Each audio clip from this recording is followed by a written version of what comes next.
ਬਿਸਮਿਲ੍ਲਾਹਿਰਰਹਿਮਾਨਿਰਰਹੀਮ ਤੇ अस्सलाम वालेकुम। 26 ਸਤੰਬਰ ਪਾਕਿਸਤਾਨ 'ਚ ਜੁਮੇਰਾਤ ਦੀ ਸਵੇਰ ਤੇ ਅੱਜ ਦੇ ਪੰਜਾਬੀ ਵੀਲੌਗ 'ਚ ਸੱਜਣਾ ਮਿੱਤਰਾਂ ਭੈਣਾਂ ਭਰਾਵਾਂ ਮਾਵਾਂ ਤੇ ਬਜ਼ੁਰਗਾਂ ਨੂੰ ਜੀ ਆਇਆਂ ਨੂੰ ਤੇ ਚੜ੍ਹਦੇ ਪੰਜਾਬ ਦੇ ਸੱਜਣਾ ਤੇ ਮਿੱਤਰਾਂ ਨੂੰ ਸਤਿ ਸ੍ਰੀ ਅਕਾਲ।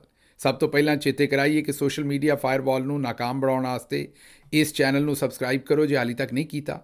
ਵੀਲੌਗ ਵੇਖਣ ਤੋਂ ਬਾਅਦ ਇਹਨੂੰ ਲਾਈਕ ਕਰੋ, ਇਹਦੇ ਤੇ ਕਮੈਂਟ ਕਰੋ ਤੇ ਬੈਲ ਆਈਕਨ ਨੱਪੋ। ਹੁਣ ਆਉਣੇ ਅੱਜ ਦੀਆਂ ਖਬਰਾਂ ਵਾਲੇ ਪਾਸੇ ਜਿਨ੍ਹਾਂ ਤੇ ਚਾਨਣ ਪਾਉਣਾ। ਸਭ ਤੋਂ ਪਹਿਲਾਂ ਤੇ ਤੁਹਾਨੂੰ ਇਹ ਇੱਕ ਅਨਾਊਂਸਮੈਂਟ ਕਰਨੀ ਹੈ, ਚੇਤਾ ਕਰਾਉਣਾ ਹੈ ਕਿ ਨਿੱਕਾ ਲੱਲਣ ਜਿਹੜਾ ਛੋਟਾ ਲੱਲਣ ਉਹ ਅੱਜ ਕੱਲ੍ਹ ਅਮਰੀਕਾ ਆਇਆ ਅਤੇ ਅਮਰੀਕਾ ਉਹਨੇ ਅਕਵਾਮ ਮੁਤੱਹਦਾ ਦੇ ਵਿੱਚ ਤਕਰੀਰ ਕਰਨੀ ਹੈ। ਤਕਰੀਰ ਤਾਂ ਘੱਟ ਹੀ ਕਰਨੀ ਹੈ, ਪਾਕਿਸਤਾਨ ਦੀ ਬੇਇੱਜ਼ਤੀ ਕਰਨੀ ਉਹਨੇ। ਲੇਕਿਨ ਬਹਰਹਾਲ ਹੁਣ ਚੌਧਰੀ ਸਾਹਿਬ ਨੇ ਇਹੋ ਜਿਹੇ ਬੰਦੇ ਚੁਣੇ ਨੇ ਤੇ ਕਰੀਏ ਕੀ। ਚੌਧਰੀ ਸਾਹਿਬ ਨੇ ਉਹਨਾਂ ਨੂੰ ਘੱਲਿਆ ਇੱਥੇ, ਉਹ ਜਿਹੜੇ ਵੀ ਹਿਸਾਬ ਕਿਤਾਬ 'ਚ ਰਹਿ ਰਹੇ ਨੇ ਇੱਕ ਬੜੇ ਹੀ ਮਹਿੰਗੇ ਹੋਟਲ ਦੇ ਵਿੱਚ ਆ ਕੇ ਤੇ ਉਹਨਾਂ ਕਮਰਾ ਲਿਆ। ਕਮਰਾ ਜਿਹੜਾ ਸਾਫੀ ਨੇ ਉਹ ਦੱਸਣ ਡਏ ਨੇ ਵੀ $5,000 ਤੋਂ $8,000 ਦਾ ਰਿਪੋਰਟ ਕਰ ਰਹੇ ਨੇ ਸਾਫੀ ਕਿ ਉਹ ਕਮਰੇ ਦਾ ਕਿਰਾਇਆ ਰਾਤ ਦਾ। ਅਤੇ ਜਿਹੜੇ ਬਾਕੀ ਕੋਈ ਨਾਲ ਜਿਤਨੇ ਵੀ ਨਾਲ ਬੰਦੇ ਲੈ ਕੇ ਆਏ ਨੇ ਛੁਤਰੇ ਉਹ ਵੀ ਕੋਈ $1,500 ਵਾਲੇ ਕਮਰੇ 'ਚ, ਕੋਈ $2,000 ਵਾਲੇ ਕਮਰੇ ਦੇ ਵਿੱਚ ਉਹਨਾਂ ਦੀ ਉੱਥੇ ਹੀ ਬੁਕਿੰਗ ਹੈ। ਹੋਟਲ ਇਹਨਾਂ ਨੇ ਇਹੋ ਜਿਹਾ ਚੂਜ਼ ਕੀਤਾ ਹੋਇਆ ਕਿ ਉਹ ਬਿਲਕੁਲ ਅਕਵਾਮ ਮੁਤੱਹਦਾ ਦੇ ਦਫ਼ਤਰ ਦੇ ਨਾਲ ਹੈ, ਤਾਂ ਕਿ ਨਾ ਕੋਈ ਅੰਦਰ ਵੜ ਸਕੇ ਅਤੇ ਨਾ ਨਿਕਲ ਸਕੇ ਅਤੇ ਮਤਲਬ ਪਬਲਿਕ ਉੱਥੇ ਜਾ ਹੀ ਨਾ ਸਕੇ, ਕਿਉਂਕਿ ਡਰ ਹੈ ਵੀ ਪਬਲਿਕ ਕਿਤੇ ਬੇਇੱਜ਼ਤੀ ਨਾ ਕਰ ਦੇ। ਪਾਕਿਸਤਾਨ 'ਚ ਪਿੱਛੇ ਕੀ ਹੋਇਆ ਅਤੇ ਉਹ ਕਾਜ਼ੀ ਸਾਹਿਬ ਨੂੰ ਡੋਨਟ ਦੇ ਵਿੱਚੋਂ ਦੀ ਪਾ ਕੇ ਉਹਨਾਂ ਕਿਵੇਂ ਕੱਢਿਆ ਅਤੇ ਉਹ ਤਾਂ ਤੁਹਾਨੂੰ ਪਤਾ ਹੀ ਹੈ। ਉਹ ਤੁਹਾਨੂੰ ਦੱਸਦੇ ਵੀ ਹਾਂ ਥੋੜ੍ਹੀ ਜਿਹੀ ਉੱਤੇ ਗੱਲ, ਚਲੋ ਪੰਜਾਬੀ 'ਚ ਮਾਹੌਲ ਦੀ ਖਬਰ ਹੈ ਉਹਨੂੰ ਵੀ ਸ਼ਾਮਿਲ ਕਰਾਂਗੇ, ਥੋੜ੍ਹੀ ਜਿਹੀ ਰਲ ਮਿਲ ਕੇ ਉਹਦੇ ਉੱਤੇ ਵੀ ਹਾਸਾ ਖੇਡਾਂਗੇ। ਲੇਕਿਨ ਪਹਿਲਾਂ ਅਮਰੀਕਾ ਵਾਲੀ ਖਬਰ ਦੇ ਦਈਏ। ਹੁਣ ਭਾਈ ਹੁਣੀ ਐਡੇ ਡਰੇ ਸਨ ਕਿ ਇੱਥੇ ਨਾ ਇੱਕ ਤਾਂ ਹੋਟਲ ਦਾ ਫਰੰਟ ਸਾਈਡ ਹੁੰਦੀ ਹੈ, ਫਰੰਟ ਡੋਰ ਹੈ ਜਿੱਥੋਂ ਸਾਰੇ ਲੋਕ ਆਉਂਦੇ ਜਾਂਦੇ ਨੇ, ਔਰ ਇਹ ਹੈੱਡ ਆਫ ਸਟੇਟ ਗਏ ਹੋਏ ਨੇ, ਤਾਂ ਜ਼ਾਹਿਰ ਹੈ ਇਹਨਾਂ ਦੀ ਵੈਸੇ ਵੀ ਹਰ ਬੰਦੇ ਦੀ ਗੱਡੀ ਸਾਹਮਣੇ ਲੱਗਦੀ ਹੈ। ਤੁਸੀਂ ਭਾਵੇਂ ਆਮ ਆਦਮੀ ਹੋਵੋ ਭਾਵੇਂ ਖਾਸ ਹੋਵੋ, ਅਗਰ ਹੋਟਲ 'ਚ ਠਹਿਰੇ ਹੋ ਤਾਂ ਸਾਹਮਣੇ ਵਾਲੇ ਪਾਸਿਓਂ ਜਾਣਾ। ਅੱਛਾ, ਦੂਸਰਾ ਤਰੀਕਾ ਹੁੰਦਾ ਹੋਟਲ ਦੇ ਹਮੇਸ਼ਾ ਇੱਕ ਪਿਛਲੇ ਪਾਸੇ ਵੀ ਕੋਈ ਐਗਜ਼ਿਟ ਹੁੰਦਾ ਜਿਹੜਾ ਅੱਗ ਸ਼ੱਗ ਲੱਗਣ ਦੇ ਉੱਤੇ ਹੰਗਾਮੀ ਹਾਲਾਤ ਵਾਸਤੇ ਰੱਖਿਆ ਹੁੰਦਾ। ਇੱਕ ਤੀਜਾ ਹੁੰਦਾ ਜਿੱਥੋਂ ਹੋਟਲ ਦੇ ਜਿਹੜੇ ਵਰਕਰ ਵਗੈਰਾ ਨੇ ਨਾ ਉਹ ਕਚਰਾ ਸੁੱਟਦੇ ਨੇ, ਗਾਰਬੇਜ ਡੰਪਰ ਉੱਥੇ ਹੁੰਦਾ ਹੈ, ਬੋ ਆਉਂਦੀ ਹੈ ਬੜੀ ਜ਼ਾਹਿਰ ਹੈ, ਅਤੇ ਗਾਰਬੇਜ ਡੰਪਰ ਦਾ ਦਰਵਾਜ਼ਾ ਹੁੰਦਾ ਉੱਥੋਂ ਗਾਰਬੇਜ ਸੁੱਟਦੇ ਨੇ। ਇਹ ਆਵਾਮ ਕੋਲੋਂ ਐਡਾ ਡਰ ਸੀ ਕਿ ਇਹ ਜਿਹੜਾ ਨਿੱਕਾ ਲੱਲਣ ਸੀ ਇਹਨੂੰ ਉੱਥੋਂ ਗਾਰਬੇਜ ਵਾਲੇ ਦਰਵਾਜ਼ੇ 'ਚੋਂ ਕੱਢਿਆ ਬਾਹਰ ਅਤੇ ਉੱਥੋਂ ਗੱਡੀ 'ਚ ਬਹਾ ਕੇ ਨਿਕਲ ਗਏ ਨੇ। ਬਹਰਹਾਲ ਹੁਣ ਜਿਹੜੀ ਗੱਲ ਲੰਮੀ ਹੋ ਗਈ, ਗੱਲ ਤੁਹਾਨੂੰ ਦੱਸਣੀ ਇਹ ਸੀ ਵੀ ਜੁਮੇ ਵਾਲੇ ਦਿਨ 27 ਸਤੰਬਰ ਬਣਦੀ ਹੈ, ਮਤਲਬ ਕਿ ਕੱਲ੍ਹ ਅਮਰੀਕਾ ਦੇ ਟਾਈਮ ਦੀ ਗੱਲ ਕਰਨ ਡਿਆਂ। ਜੁਮਾ 27 ਸਤੰਬਰ ਨਿਊਯਾਰਕ ਦੇ ਟਾਈਮ ਦੇ ਮੁਤਾਬਕ ਸਵੇਰੇ 9 ਵਜੇ ਨਿੱਕੇ ਲੱਲਣ ਨੇ ਅੰਦਰ ਕਰਨੀ ਹੈ ਤਕਰੀਰ ਅਤੇ ਬਾਹਰ ਅਸੀਂ ਇਹਦੀ ਸੇਵਾ ਕਰਨੀ ਹੈ। ਮਤਲਬ ਕਿ ਅਸੀਂ ਬਾਹਰ ਇੱਕ ਮੁਜ਼ਾਹਰਾ ਕਰ ਰਹੇ ਹੋਵਾਂਗੇ ਅਤੇ ਤੁਸੀਂ ਅਗਰ ਨਿਊਯਾਰਕ ਰਹਿੰਦੇ ਹੋ ਜਾਂ ਉਹਦੇ ਆਲੇ ਦੁਆਲੇ ਰਹਿੰਦੇ ਹੋ ਲਾਗੇ ਚਾਗੇ, ਤਾਂ ਜ਼ਰੂਰ ਆਓ, ਤਸ਼ਰੀਫ ਲੈ ਕੇ ਆਓ ਅਤੇ 9 ਵਜੇ ਉੱਥੇ ਤੁਹਾਡੇ ਨਾਲ ਮੁਲਾਕਾਤ ਵੀ ਹੋਏਗੀ ਅਤੇ ਉੱਥੇ ਇਕੱਠੇ ਇਤਜਾਜ ਵੀ ਕਰਾਂਗੇ ਅਤੇ ਪੂਰੀ ਦੁਨੀਆ ਨੂੰ ਇਹਨਾਂ ਦਾ ਜਿਹੜਾ ਕਾਲਾ ਮਕਰੂ ਚਿਹਰਾ ਉਹ ਦੱਸਾਂਗੇ ਵੀ ਇਹ ਪਾਕਿਸਤਾਨ ਨਾਲ ਇਹਨਾਂ ਲੁੱਟ ਕੇ ਕਿਵੇਂ ਖਾ ਗਏ ਨੇ ਅਤੇ ਪਾਕਿਸਤਾਨ ਨਾਲ ਕਰ ਕੀ ਲੈਣ। ਅੱਛਾ ਜੀ, ਹੁਣ ਆਉਣੇ ਅਗਲੀ ਖਬਰ ਵਾਲੇ ਪਾਸੇ। ਮੈਂ ਤੁਹਾਨੂੰ ਇੱਕ ਲਤੀਫਾ ਸੁਣਾਉਣਾ ਅੱਗੋਂ, ਸਿਰਫ ਖਾਲਿਸਤਾਨ ਲਤੀਫਾ, ਉਹਦੇ ਵਿੱਚ ਹੀ ਖਬਰ ਹੈ ਅਤੇ ਲਤੀਫੇ ਤੋਂ ਬਾਅਦ ਮੈਂ ਫਿਰ ਉਹ ਜ਼ਰਾ, ਮੈਨੂੰ ਪਤਾ ਤੁਸੀਂ ਡੋਨਟ ਡੀਕਨ ਡਏ ਹੋ ਕਾਜ਼ੀ ਸਾਹਿਬ ਵਾਲਾ, ਉਹਦੇ ਵੱਲ ਚੱਲਦੇ ਹਾਂ, ਲੇਕਿਨ ਪਹਿਲਾਂ ਲਤੀਫਾ ਸੁਣਾ ਦਿਆਂ। ਇੱਕ ਬਸ਼ਾਰਤ ਮਸੱਲੀ ਦੇ ਪਿੰਡ ਦਾ ਬੰਦਾ ਸੀ, ਚੌਧਰੀ ਆਦਮੀ ਸੀ, ਅਤੇ ਉਹਨੇ ਆਪਣੇ ਆਲੂ ਵੇਚਣੇ ਸਨ, ਆਲੂ ਬੀਜੇ ਸਨ ਉਹਨੇ, ਅਤੇ ਉਹਨੇ ਕਿਸੇ ਘੁਮਿਆਰ ਦੇ ਕੋਲੋਂ ਖੋਤਾ ਮੰਗਵਾਇਆ ਅਤੇ ਉਹਦੇ 'ਤੇ ਆਲੂ ਲੱਦੇ ਅਤੇ ਸ਼ਹਿਰ ਨੂੰ ਤੁਰ ਪਿਆ। ਆਲੂ ਉਹਨੇ ਜ਼ਾਹਿਰ ਆਪਣੀ ਜ਼ਮੀਨ 'ਚ ਕਾਸ਼ ਕੀਤੇ ਸਨ ਅਤੇ ਉਹਨੇ ਆਲੂ ਉੱਤੇ ਲੱਦੇ 2 ਬੋਰੀਆਂ ਖੋਤੇ 'ਤੇ ਅਤੇ ਤੁਰ ਪਿਆ ਸ਼ਹਿਰ ਨੂੰ ਵੇਚਣ ਵਾਸਤੇ। ਰਾਹ ਦੇ ਵਿੱਚ ਕੋਈ ਬੰਦਾ ਸਿਆਣਾ ਸੀ, ਉਹਨੇ ਪੁੱਛਿਆ ਵੀ ਕਿੱਧਰ ਨੂੰ ਚੱਲਾਂ।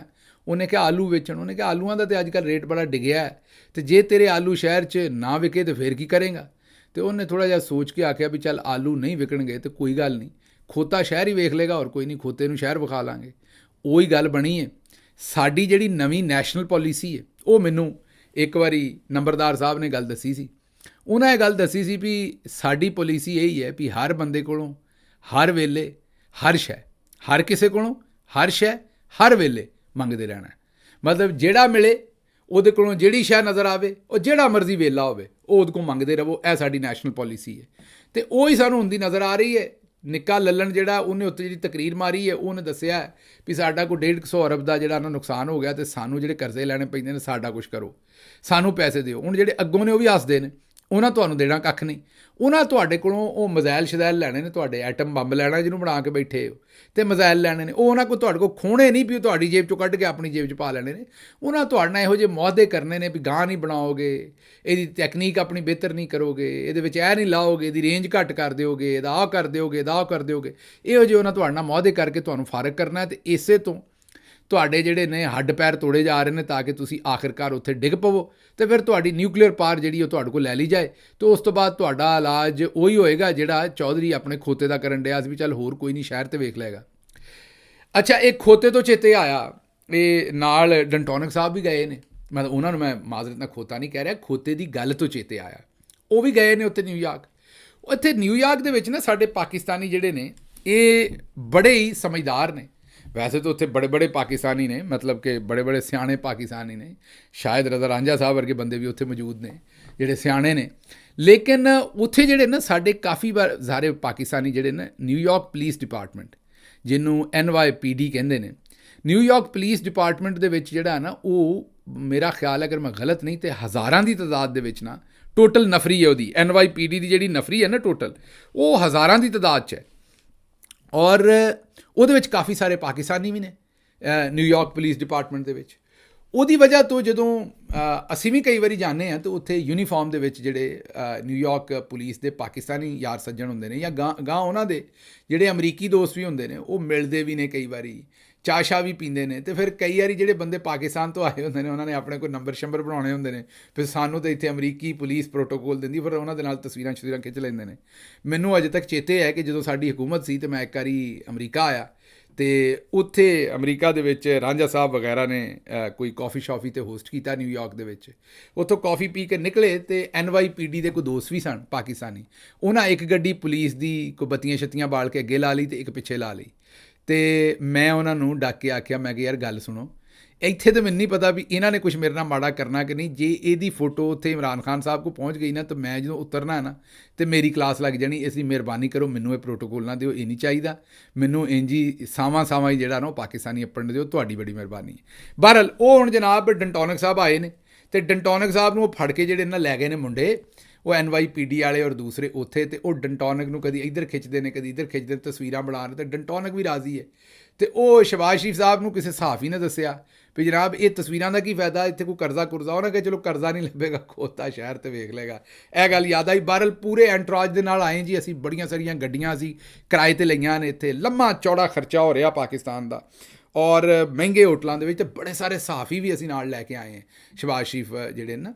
ਤੇ ਇੱਕ ਸਹਾਫੀ ਨੇ ਤਾਂ ਬਹਰਹਾਲ ਇਹੋ ਜਿਹਾ ਸਵਾਲ ਕੱਢ ਮਾਰਿਆ ਕਿ ਮਤਲਬ ਮੈਂ ਕੀ ਆਖਾਂ, ਚੈਰੀ ਬਲਾਸਮ ਜਿਹੜੀ ਹੈ ਨਾ ਉਹਨੂੰ ਪਿੱਛੇ ਹੀ ਛੱਡਿਆ। ਇਹ ਚੈਰੀ ਬਲਾਸਮ 'ਤੇ ਵੀ ਕਿਸੇ ਦਿਨ ਗੱਲ ਕਰਾਂਗੇ। ਇਹ ਚੈਰੀ ਬਲਾਸਮ ਵੀ ਪਾਕਿਸਤਾਨ 'ਚ ਰੋਲੀ ਗਈ ਹੈ ਵੀ ਅਸਲ ਚੈਰੀ ਬਲਾਸਮ ਹੈ ਕੀ ਹੈ ਤੇ ਇਹਦਾ ਰੌਲਾ ਕੀ ਹੈ, ਇਹਦੇ 'ਤੇ ਕਿਸੇ ਦਿਨ ਗੱਲ ਕਰਾਂਗੇ। ਲੇਕਿਨ ਬਹਰਹਾਲ ਉਹਨਾਂ ਸਵਾਲ ਇਹੋ ਜਿਹਾ ਕੀਤਾ ਹੈ ਕਿ ਜਨਾਬ ਤੁਸੀਂ ਪਾਕਿਸਤਾਨ 'ਤੇ ਬਸ ਡਿੱਗ ਚੱਲਾ ਸੀ, ਮਰ ਚੱਲਾ ਸੀ, ਇਹ ਤੁਸੀਂ ਜਨਾਬ ਇਹਨੂੰ ਸਾਂਭਿਆ ਤੇ ਇਹ ਦੱਸੋ ਕਿਵੇਂ ਸਾਂਭਿਆ ਸਹਾਫੀ ਸਾਹਿਬ ਨੇ। ਮੈਨੂੰ ਲੱਗਦਾ ਅਗਰ ਮੈਂ ਗਲਤ ਨਹੀਂ ਤੇ ARY ਦਾ ਮਾਈਕ ਸੀ ਉਹਦੇ ਹੱਥ ਦੇ ਵਿੱਚ। ਬਹਰਹਾਲ ਜਿਹੜਾ ਵੀ ਜਣਾ ਹੈ ਉਹ ਹੈ ਪੂਰੇ ਦਿਨਾਂ ਦਾ ਜਣਾ ਹੈ ਬਈ, ਉਹਦਾ ਤੇ PTV ਦੇ ਵਿੱਚ ਡਾਇਰੈਕਟਰ ਨਿਊਜ਼ ਬਣਦਾ ਉਹਦਾ ਮੈਰਿਟ ਹੈ ਐਡਾ ਚੰਗਾ ਸਵਾਲ ਪੁੱਛਣ ਦਾ। ਏਡੀ ਚੈਰੀ ਬਲਾਸਮ ਉਹਨੇ ਮਾਰੀ ਹੈ। ਉਸ ਤੋਂ ਬਾਅਦ ਇੱਥੇ ਅਮਰੀਕਾ ਧੱਕੇ ਖਾਵੇ ਰਿਪੋਰਟਰ ਬਣ ਕੇ, ਉਹਨੂੰ ਉੱਥੇ ਡਾਇਰੈਕਟਰ ਨਿਊਜ਼ ਬਣਨਾ ਚਾਹੀਦਾ। ਔਰ ਮੇਰਾ ਖਿਆਲ ਹੈ ਸ਼ਬਾਜ਼ ਸ਼ਰੀਫ ਸਾਹਿਬ ਇੱਥੇ ਗੌਰ ਕਰਨਗੇ ਵੀ, ਜਿੱਡਾ ਉਹਨੇ ਚੰਗਾ। ਉਹ ਤਾਂ ਸਾਲੇ ਜ਼ਾਫਰ ਸਾਹਿਬ ਨੂੰ ਵੀ ਪਿੱਛੇ ਛੱਡ ਗਿਆ, ਜਿੱਡੀ ਉਹਨੇ ਪਾਲਿਸ਼ ਮਾਰੀ ਉਹਨੇ ਕੋਈ ਗੱਲ ਛੱਡੀ ਨਹੀਂ। ਅੱਛਾ ਜੀ, ਹੁਣ ਅਗਲੇ ਪਾਸੇ ਆਣੇ ਇਸ ਤੋਂ ਪਹਿਲਾਂ ਕਿ ਅਗਲੀ ਕਿਸੇ ਖਬਰ ਵੱਲ ਚੱਲੀਏ, ਤੁਹਾਨੂੰ ਡੋਨਟ ਵਾਲੀ ਗੱਲ ਕਰਦੇ ਚੱਲੀਏ ਜੀ। ਕਾਜ਼ੀ ਫਾਇਜ਼ ਈਸਾ ਸਾਹਿਬ ਕੱਲ੍ਹ ਕਿਤੇ ਮਿੱਠਾ ਖਾਣ ਨੂੰ ਦਿਲ ਕਰਦਾ ਸੀ ਤੇ ਉਹ ਇੱਕ ਡੋਨਟ ਦੀ ਬੇਕਰੀ ਜਾ ਵੜੇ, ਉੱਥੋਂ ਡੋਨਟ ਲੈਣੇ ਸਨ। ਤੇ ਇਹ ਹੁਣ ਪਤਾ ਨਹੀਂ ਵੀਡੀਓ ਕੱਲ੍ਹ ਦੀ ਹੈ ਜਾਂ ਪੁਰਾਣੀ, ਵਾਰ ਲੀਕ ਕੱਲ੍ਹ ਹੋਈ ਹੈ, ਸਰਫੇਸ 'ਤੇ ਕੱਲ੍ਹ ਆਈ ਹੈ। ਉੱਥੋਂ ਡੋਨਟ ਲੈਣ ਵਾਸਤੇ ਅਜੇ ਚੋਣ ਹੀ ਰਹੇ ਨੇ ਸਨ ਵੀ ਕਿੰਨੇ ਲੈਣੇ ਨੇ। ਤੇ ਜਿਸ ਵੇਲੇ ਉਹ ਤਾਕੀ 'ਤੇ ਗਏ ਨਾ, ਤਾਕੀ ਮਤਲਬ ਖਿੜਕੀ ਵਿੰਡੋ ਜਿੱਥੇ ਆਰਡਰ ਦੇਣਾ ਸੀ, ਉੱਥੇ ਜਦੋਂ ਗਏ ਨਾ ਤੇ ਅੰਦਰੋਂ ਮੁੰਡਾ ਚੀਤਾ ਮਾਰ ਕੇ ਵੇਖਣ ਡਿਆ ਸੀ। ਹੁਣ ਚੀਤਾ ਮਾਰ ਕੇ ਕੀ ਵੇਖਣਾ ਹੁੰਦਾ, ਪੁੱਛ ਲੈਣਾ ਕਿਸੇ ਸਿਆਣੇ ਕੋਲੋਂ। ਉਹ ਚੀਤਾ ਮਾਰ ਕੇ ਅੰਦਰੋਂ ਵੇਖਣ ਡਿਆ ਸੀ ਵੀ ਇਹ ਬੰਦਾ ਹੈ ਕੌਣ ਹੈ। ਕਾਜ਼ੀ ਸਾਹਿਬ ਦੀ ਨਜ਼ਰ ਪੂਰੀ ਡੋਨਟ 'ਤੇ ਸੀ, ਨਾਲ ਭਰਜਾਈ ਵੀ ਗਈ ਸੀ। ਅੱਛਾ, ਭਰਜਾਈ ਵੀ ਬੱਲੇ ਬੱਲੇ ਹੈ ਸਾਡੀ ਭਰਜਾਈ ਜਿਹੜੀ ਹੈ, ਉਹ ਵੀ ਤੁਸੀਂ ਉਹਨਾਂ ਨੂੰ ਵੀ ਨਵਾਜ਼ ਸ਼ਰੀਫ ਹੀ ਸਮਝੋ ਜਾਂ ਬਾਜੀ ਮਰੀਅਮ ਵੀ ਸਮਝੋ। ਇਹ ਮੈਂ ਜਿਹੜੀ ਸਾਡੀ ਭਰਜਾਈ ਹੈ ਨਾ ਜੀ, ਸਰੀਨਾ ਈਸਾ ਸਾਹਿਬਾ, ਉਹਨਾਂ ਦੀ ਗੱਲ ਕਰਨ ਡਿਆ, ਜਿਹੜੀ ਇਹਨਾਂ ਦੀ ਬੇਗਮ ਸਾਹਿਬਾ ਨੇ। ਅੱਛਾ, ਇਹ ਪਹਿਲਾਂ ਇਹ ਦਾਸਤਾਨ ਸੁਣਾਉਂਦੇ ਹਾਂ, ਤੁਰੇ ਜਾਂਦੇ ਹਾਂ, ਫਿਰ ਦੂਜੀਆਂ ਖਬਰਾਂ ਵਾਲੇ ਪਾਸੇ ਆਉਣੇ ਆ। ਇਹ ਸ਼ਹਜ਼ਾਦ ਅਕਬਰ ਸਾਹਿਬ ਨੇ ਸਟੋਰੀ ਸੁਣਾਈ ਸੀ ਸਾਰੀ ਕਿ ਜਿਸ ਵੇਲੇ ਇਹਨਾਂ ਦੇ ਅਪਾਰਟਮੈਂਟ ਫੜੇ ਗਏ, 3 ਮਕਾਨ ਸਨ ਲੰਦਨ ਦੇ ਵਿੱਚ। ਇਹਨਾਂ ਕੋਲ ਪੁੱਛੇ ਵੀ ਇਹ ਕਿੱਥੋਂ ਲਏ ਨੇ। ਇਹਨਾਂ ਕਿਹਾ ਇਹ ਤਾਂ ਸਾਡੇ ਬੱਚਿਆਂ ਦੇ ਮਕਾਨ ਨੇ, ਉਹ ਬੜੇ ਸਾਡੇ ਬੱਚੇ ਕਮਾਊ ਪੂਤ ਨੇ, ਉਹੀ ਨਵਾਜ਼ ਸ਼ਰੀਫ ਵਾਲਾ ਹੀ ਕੰਮ ਵੀ ਮੇਰੇ ਬੱਚਿਆਂ ਨੇ ਕਮਾਇਆ ਹੈ, ਇਹ ਉਹਨਾਂ ਨੇ ਲਏ ਨੇ ਤੇ ਆਪ ਕਮਾਈ ਕਰਕੇ ਉਹਨਾਂ ਨੇ ਖਰੀਦੇ ਨੇ, ਤੇ ਸਾਡਾ ਤਾਂ ਇਹਦੇ 'ਚ ਕੋਈ ਖਾਸ ਲੈਣ ਦੇਣ ਨਹੀਂ। ਸਾਡਾ ਪਤਾ ਨਹੀਂ 50% ਲੈਣ ਦੇਣ ਹੈ। ਅਤੇ ਉਸ ਤੋਂ ਬਾਅਦ ਜਿਹੜੀ ਗਵਰਨਮੈਂਟ ਦੇ ਆਫੀਸ਼ੀਅਲ ਸਨ ਉਹਨਾਂ ਸਾਹਮਣੇ ਰਸੀਦਾਂ ਰੱਖੀਆਂ ਔਰ ਉਹਨਾਂ ਕਿਹਾ ਵੀ ਇਹ 2013 ਤੱਕ ਤੁਸੀਂ ਇਹ ਮਕਾਨ ਲਏ ਸਨ ਅਤੇ 13-14 ਤੱਕ ਤਾਂ ਤੁਸੀਂ ਬੱਚਿਆਂ ਨੂੰ ਖਰਚਾ ਭੇਜਣ ਡਏ ਹੋ ਇੱਥੋਂ ਪਾਕਿਸਤਾਨ ਤੋਂ ਬੈਂਕ 'ਚ ਜਦੋਂ TT ਲਵਾਉਂਦੇ ਹੋ ਤਾਂ ਲਿਖਦੇ ਹੋ ਵੀ ਬੱਚਿਆਂ ਨੂੰ ਇਹ ਟਿਊਸ਼ਨ ਭੇਜ ਰਹੇ ਖਰਚਾ ਭੇਜ ਰਹੇ ਅਤੇ ਇਹ ਕਮਾਊ ਪੂਤ ਸਨ ਅਤੇ ਇਹ ਫਿਰ ਤੁਹਾਨੂੰ ਮੈਨੂੰ ਦੱਸੋ ਵੀ ਇਹ ਕਿੱਥੋਂ ਲੈ ਲੈਣੇ ਤੁਸੀਂ। ਅਤੇ ਫਿਰ ਇਹਨਾਂ ਨੇ ਫੌਰਨ ਆਪਣਾ ਉਹ ਜਿਹੜਾ ਪਹਿਲਾਂ ਲਿਖ ਕੇ ਦਿੱਤਾ ਸੀ ਇਹੀ ਜਵਾਬ ਹਰ ਜਗ੍ਹਾ 'ਤੇ ਲਿਖ ਕੇ ਅਦਾਲਤ ਦੇ ਵਿੱਚ ਸੁਪਰੀਮ ਜੁਡੀਸ਼ੀਅਲ ਕੌਂਸਲ ਹਰ ਥਾਂ 'ਤੇ ਲਿਖ ਕੇ ਦਿੱਤਾ ਸੀ। ਫਿਰ ਜਨਾਬ ਇਹ ਗੋਲ ਕਰ ਗਏ ਸਾਰੀ ਗੱਲ ਹੀ। ਔਰ ਹੁਣ ਪਤਾ ਇਹ ਲੱਗਣ ਡਿਆ ਹੈ ਵੀ ਜਿਹੜੀ ਭਰਜਾਈ ਹੈ ਸਾਡੀ ਸਰੀਨਾ ਈਸਾ ਸਾਹਿਬਾ ਉਹਨਾਂ ਦੇ 2 ਨਾਂ ਨੇ, ਉਹ 2 ਸ਼ਖਸੀਆਤ ਨੇ, 2 ਆਈਡੀਆਂ ਨੇ। ਇੱਕ ਤਾਂ ਪਾਕਿਸਤਾਨ ਦੇ ਵਿੱਚ ਉਹ ਸਰੀਨਾ ਈਸਾ ਨੇ ਅਤੇ ਕਾਜ਼ੀ ਸਾਹਿਬ ਦੀ ਬੇਗਮ ਨੇ ਅਤੇ ਇੱਕ ਉਹਨਾਂ ਨੇ ਸਪੇਨ ਦਾ ਕੋਈ ID ਬਣਾਈ ਹੈ, ਨੈਸ਼ਨੈਲਿਟੀ ਲਈ ਹੈ, ਸਪੇਨ ਦੀ ਨੈਸ਼ਨਲ ਨੇ, ਉੱਥੋਂ ਦੀ ਨੈਸ਼ਨੈਲਿਟੀ ਲਈ ਅਤੇ ਉੱਥੇ ਜਿਹੜਾ ਉਹਨਾਂ ਨਾਂ ਰੱਖਿਆ ਨਾ ਉਹ ਬੜਾ ਜ਼ਬਰਦਸਤ ਹੈ। ਉਹ ਨਾਂ ਅਗਰ ਮੈਂ ਥੋੜ੍ਹਾ ਜਿਹਾ ਮਿਸਪ੍ਰੋਨਾਊਂਸ ਕਰਾਂ ਤਾਂ ਮੈਨੂੰ ਮਾਫੀ ਦੇ ਦੇਣਾ। ਉਹ ਨਾਂ ਜੇ ਜ਼ਰੀਨਾ ਮੋਂਟੇਸਰੋ ਕਰੇਰਾ ਖੋਸੋ। ਹਾਂਜੀ, ਇਹ ਹੁਣ ਮੈਂ ਦੋਹਰੇ ਨਹੀਂ ਲੈਣਾ, ਮੂੰਹ 'ਚ ਫਸ ਜਾਏਗਾ, ਤੁਹਾਡੀ ਮਿਹਰਬਾਨੀ, ਲੰਮਾ ਨਾਂ ਹੈ ਆਪਾਂ ਦਾ। ਅਤੇ ਬਹਰਹਾਲ ਮੁਖਤਸਰ ਗੱਲ ਇਹ ਹੈ ਵੀ ਦੁਨੀਆ ਦੇ ਵਿੱਚ ਤੁਸੀਂ ਇੰਨਾ ਕਿਤੇ ਅੱਗਾ ਪਿੱਛਾ ਕਰ ਸਕਦੇ ਹੋ ਨਾ ਕਿ ਮੇਰਾ ਨਾਮ ਮੁਹੰਮਦ ਸ਼ਹਿਬਾਜ਼ ਹੋਏ ਅਤੇ ਚਲੋ ਮੈਨੂੰ ਆਮ ਲੋਕ ਸ਼ਹਿਬਾਜ਼ ਗਿੱਲ ਲਾਉਂਦੇ ਨੇ, ਮੈਂ ਐਗਜ਼ਾਮਪਲ ਦੇ ਰਿਹਾ ਤੁਹਾਨੂੰ ਵੀ ਇੰਨਾ ਅੱਗਾ ਪਿੱਛਾ ਹੋ ਸਕਦਾ। ਇਮਰਾਨ ਖਾਨ ਅਤੇ ਇਮਰਾਨ ਅਹਿਮਦ ਖਾਨ ਨਿਆਜ਼ੀ, ਸਮਝਦੇ ਹੋ ਨਾ, ਇੰਨਾ ਅੱਗਾ ਪਿੱਛਾ ਹੋ ਸਕਦਾ। ਪਰ ਇਹ ਨਹੀਂ ਹੋ ਸਕਦਾ ਵੀ ਇੱਕ ਥਾਂ 'ਤੇ ਤੁਸੀਂ ਸਰੀਨਾ ਈਸਾ ਹੋ ਅਤੇ ਦੂਸਰੇ ਥਾਂ 'ਤੇ ਯਾ ਅੱਲਾ ਖੈਰ, ਹੁਣ ਫਿਰ ਮੈਂ ਨਾਂ ਲੈਣ ਲੱਗਾ ਹਾਂ, ਔਖਾ ਨਾਂ ਹੈ, ਦੂਸਰੇ ਪਾਸੇ ਜ਼ਰੀਨਾ ਮੋਂਟੇਸਰੋ ਕਰੇਰਾ ਖੋਸੋ ਇਹ ਨਾਂ ਤੁਸੀਂ ਰੱਖਿਆ ਹੋਵੇ। ਇਹ ਤਾਂ ਫਰਾਡ ਹੈ ਸਿੱਧਾ ਮੇਰੇ ਓਪੀਨੀਅਨ ਦੇ ਵਿੱਚ, ਮੇਰੇ ਤਜਜ਼ੀਏ 'ਚ। ਇਹ ਤਾਂ 2 ਆਈਡੀਆਂ ਨੇ ਅਤੇ 2 ਫਰਾਡ ਨੇ ਇੱਕ ਕਿਸਮ ਦਾ। ਬਹਰਹਾਲ ਇਹਨਾਂ ਨੇ ਜਨਾਬ ਉੱਥੇ ਇੱਕ ਦੂਜੀਆਂ ਨੂੰ, ਦੋਵੇਂ ਭੈਣਾਂ ਜਿਹੜੀਆਂ ਨਾ, ਭੈਣਾਂ ਨਹੀਂ ਮਤਲਬ ਹੈ ਤਾਂ ਇੱਕੋ ਹੀ ਸ਼ਖਸੀਅਤ ਸੀ, ਇੱਕ ਬੰਦੀ ਦੂਜੀ ਬੰਦੀ ਨੂੰ ਅਕਾਊਂਟ 'ਚ ਪੈਸੇ ਵੀ ਘੱਲਦੀਆਂ ਸਨ। ਬਹਰਹਾਲ ਮੁਖਤਸਰ ਗੱਲ ਇਹ ਹੈ ਕਿ ਜਦੋਂ ਇਹ ਫੜੇ ਗਏ ਤਾਂ ਪਤਾ ਲੱਗਾ ਵੀ ਉਹ ਕੰਮ ਸਾਰਾ ਨਵਾਜ਼ ਸ਼ਰੀਫ ਸਾਹਿਬ ਵਾਲਾ ਹੀ ਹੈ, ਟੱਬਰ ਇੱਕੋ ਜਿਹਾ ਹੀ, ਇਸੇ ਲਈ ਇਹਨਾਂ ਦਾ ਕਰੂਰਾ ਵੀ ਰਲਦਾ ਅਤੇ ਇਹਨਾਂ ਦੇ ਕੰਮ ਵੀ ਰਲਦੇ ਨੇ ਅਤੇ ਕਰਤੂਤ ਵੀ ਰਲਦੇ ਨੇ। ਬਹਰਹਾਲ ਕਾਜ਼ੀ ਸਾਹਿਬ ਉੱਥੇ ਡੋਨਟ ਖਾਣ ਗਏ ਜੀ ਅਤੇ ਉਹ ਮੁੰਡਾ ਝੀਤ ਲਾ ਕੇ ਆਪਣਾ ਜਿਹੜਾ ਨਾ ਉਹਨੇ ਝਪੀਟ ਵੀ ਵੱਟੀ ਸੀ ਅਤੇ ਝੀਤ ਲਾ ਕੇ ਵੇਖਣ ਵੀ ਰਿਹਾ ਸੀ ਝੀਤ ਦੇ ਵਿੱਚੋਂ ਦੀ। ਅਤੇ ਉਹਨੇ ਜਨਾਬ ਪੁੱਛਿਆ ਵੀ ਤੁਸੀਂ ਈਸਾ ਫਾਈਜ਼ ਹੋ? ਅਤੇ ਇਹਨਾਂ ਨੇ ਅਜੇ ਨਾ ਹਾਂ ਨਾ ਬਸ ਉਹ ਮੁੰਡੇ ਨੂੰ ਪਤਾ ਲੱਗ ਗਿਆ ਵੀ ਈਸਾ ਫਾਈਜ਼ ਹੀ ਨੇ। ਉਹਨੇ ਕਿਹਾ ਲਾਨਤ ਹੋਵੇ ਤੁਹਾਡੇ 'ਤੇ, ਮਤਲਬ ਉਹਨੇ ਕਿਹਾ ਲਾਨਤ ਹੋਏ ਤੁਹਾਡੇ 'ਤੇ ਕਾਜ਼ੀ ਸਾਹਿਬ ਹੁਣ ਮਚਲੇ ਬਣ ਗਏ ਵੀ ਮੈਨੂੰ ਨਹੀਂ ਸੁਣਿਆ। ਪਰ ਨਾਲ ਜਿਹੜੀ ਇੱਕ ਤਾਂ ਉਹਨਾਂ ਦੀ ਜ਼ਨਾਨੀ ਸੀ ਨਾ, ਇੱਕ ਮੇਰੇ ਖਿਆਲ ਧੀ ਸੀ ਨਾਲ, ਧੀ ਨੇ ਕਿਹਾ ਵੀ ਮੈਂ ਮੌਕੇ 'ਤੇ ਜੁਰਮਾਨਾ ਕਰਾਂਗੀ ਕਾਜ਼ੀ ਸਾਹਿਬ, ਤੁਸੀਂ ਜਿੱਡੇ ਗੰਦੇ ਕੰਮ ਕੀਤੇ ਨੇ ਮੈਂ ਤੁਹਾਨੂੰ ਤੋੜ ਪੈਗਾਮ ਪਹੁੰਚਾਵਾਂਗੀ। ਧੀ ਨੇ ਅਸਲ ਕੰਮ ਕੀਤਾ, ਉਹਨੇ ਕਿਹਾ ਵੀ ਉਹ ਕਹਿਣ ਡਿਆ ਹੈ ਕਿ ਲਾਨਤ ਹੋ। ਉਹਨੇ ਲਫ਼ਜ਼ ਬਲਫ਼ਜ਼ ਪੂਰਾ ਪੈਗਾਮ ਘੱਲਿਆ। ਇਹ ਕੀ ਆਖਿਆ ਜ਼ਰਾ ਸੁਣੋ। लानत हो आप पे, हाँ? लानत हो आप पे, लानत है आपको। लानत हो आप पे, लानत हो आप पे, लानत हो आप पे, लानत हो आप पे। ਸੁਣ ਲਿਆ ਜੀ, ਮਤਲਬ ਉਹ ਜਿਹੜੀ ਕਸਰ ਰਹਿ ਗਈ ਸੀ ਨਾ ਵੀ ਕਾਜ਼ੀ ਸਾਹਿਬ ਕਿਹਾ ਮੈਂ ਨਹੀਂ ਸੁਣਿਆ, ਉਹਨੇ ਧੀ ਨੇ ਆਖਿਆ ਵੀ ਉਹ ਆਉਂਦਾ ਹੈ ਲਾਨਤ ਹੋਵੇ ਤੁਹਾਡੇ 'ਤੇ। ਬਹਰਹਾਲ ਮੁਖਤਸਰ ਗੱਲ ਇਹ ਹੈ ਕਿ ਉਸ ਤੋਂ ਬਾਅਦ ਬੜੀ ਖੱਪ ਪਈ ਹੈ, ਪੂਰੇ ਪਾਕਿਸਤਾਨ ਦੇ ਵਿੱਚ ਵਾਇਰਲ ਹੋ ਗਈ ਹੈ ਵੀਡੀਓ। ਉਹ ਬੇਕਰੀ ਜਿਹੜੀ ਉਹਦੇ 'ਤੇ ਰਾਸ਼ੀ ਰਸ਼ ਹੈ, ਡੋਨਟ ਖਾ ਲੋਕਾਂ ਉਹਨਾਂ ਦੇ ਡੋਨਟ ਮੁਕਾ ਛੱਡੇ ਨੇ। ਮੈਨੂੰ ਤਾਂ ਲੱਗਦਾ ਉਹਨਾਂ ਨੂੰ ਹੁਣ ਕੋਈ ਲਾਨਤ ਡੋਨਟ ਜਿਹੜਾ ਉਹ ਜਾਰੀ ਕਰਨਾ ਪੈਣਾ ਹੈ ਉਹਦੀ ਕੋਈ। ਬਹਰਹਾਲ ਉਹ ਪਤਾ ਲੱਗਾ ਵੀ ਉਹ ਮੁੰਡੇ ਨੂੰ ਕੋਈ ਫੜ ਲਿਆ ਜਾਂ ਉਹਦੀ ਨੌਕਰੀ ਮੁਕਾਤੀ ਹੈ ਅਤੇ ਸਾਡੇ ਵੱਲੋਂ ਐਲਾਨ ਹੈ, ਉਹਦਾ ਪਤਾ ਵੀ ਕਰਾਂਗੇ ਕਿ ਜੇ ਉੱਤੇ ਕੋਈ ਕੇਸ ਬਣਾਇਆ ਤਾਂ ਇਨਸ਼ਾਅੱਲਾ ਆਪਣੇ ਵਕਲਾ ਦੀ ਟੀਮ ਵੀ ਦਿਆਂਗਾ ਉਹਨਾਂ ਨੂੰ, ਔਰ ਜੇ ਉਹਦੀ ਨੌਕਰੀ ਮੁਕਾਤੀ ਤਾਂ ਉਹਨੂੰ ਜਿਹੜਾ ਨੌਕਰੀ ਵੀ ਦਿਆਂਗੇ, ਇਕੱਲਿਆਂ ਨਹੀਂ ਛੱਡਾਂਗੇ, ਕਿਉਂਕਿ ਉਹਨੇ ਤਾਂ ਕੌਮ ਦੀ ਤਰਜਮਾਨੀ ਕੀਤੀ ਔਰ ਕੋਈ ਗਾਲ ਤਾਂ ਨਹੀਂ ਉਹਨੇ ਕੱਢੀ। ਚੇਤੇ ਕਰੋ ਨਾ ਜਦੋਂ ਬਾਜਵਾ ਸਾਹਿਬ ਦੇ ਨਾਲ ਜਿਹੜਾ ਮਾਮਲਾ ਆਇਆ ਸੀ ਉਹ ਅਸੀਂ ਵੀ ਮਾੜਾ ਆਖਿਆ ਸੀ ਕਿਉਂਕਿ ਉਹਨੇ ਗੰਦੀ ਗਾਲ ਕੱਢੀ ਸੀ। ਗੰਦੀ ਗਾਲ ਨਹੀਂ, ਲਾਨਤ ਦੀ ਹੱਦ ਤੱਕ।